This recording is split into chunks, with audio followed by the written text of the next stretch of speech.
మాకు నివాస స్థలము నీవే, మనమందరము నివసించింది, మనకు ఐడెంటిఫై ఏంటి, మన స్థిరమైన నివాసం ఎప్పుడు ఎక్కడ ఉన్నదంటే ఇదిగో ఈ లోకాలను దేవుడు కలగ చేయకముందు ఆయనలో ఉన్నవారము, ఆయనలో ఉన్నవారము.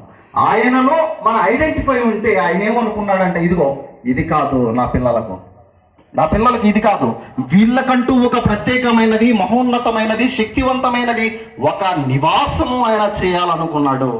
ఆ చేసే క్రమములో మనకు ఒక చిన్న టెస్ట్ పెట్టాడు దేవుని పిల్లలారా. చిన్న టెస్టే, ఇది పెద్దదేం కాదు. ఆదికాండం 2వ అధ్యాయం 7వ వచనం. ఆదికాండం 2వ అధ్యాయం 7వ వచనం.